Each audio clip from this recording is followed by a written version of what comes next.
Hello guys, sasagutin lang natin tungkol sa restricted account dito sa World App.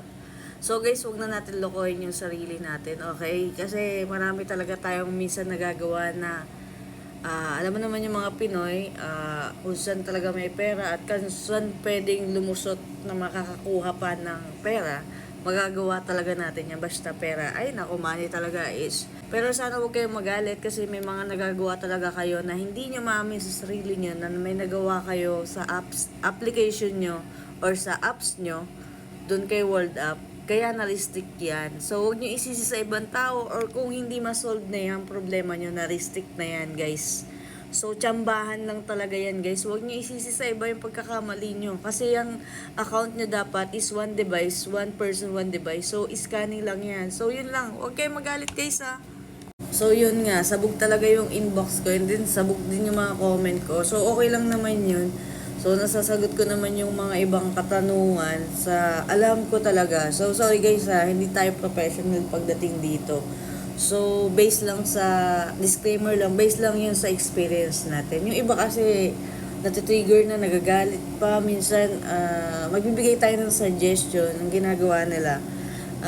Hindi nila susunod step by step. Gumagawa tayo ng tutorial video and then minsan, hindi nila nasusunod and then yung iba nagagalit, di ko alam, ba't ganun?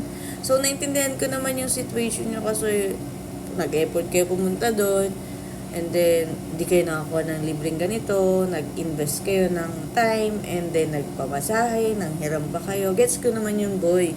Pero, syempre, andyan tayo eh. So, libre lang kasi yan.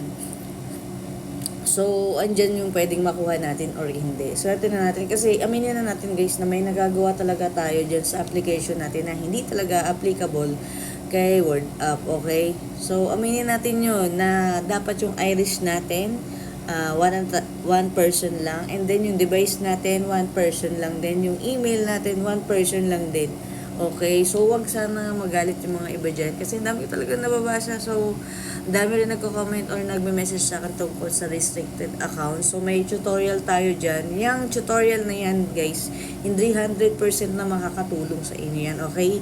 May mga tao lang talaga at may ibang kasamahan lang tayo na effective sa kanila yan. Lalong-lalo na kung na-backup mo, okay? So, sana nasagutan natin yung restricted na yan, guys. So, kung wala nang pag-asa, move on na lang tayo, guys. Okay, hanap na lang tayo ibang pagkakakitaan. Yun lang muna. And then, nagko-comment or nag-message din sa akin na nagpapatulong kasi natakot sila ma-scam, message lang kayo sa akin sa mga natakot ma-scam dyan. Okay, walang problema. Hanggat may oras at re-replyan ko naman kayo, re-replyan natin yan. Okay? Yun lang muna. Peace out, guys.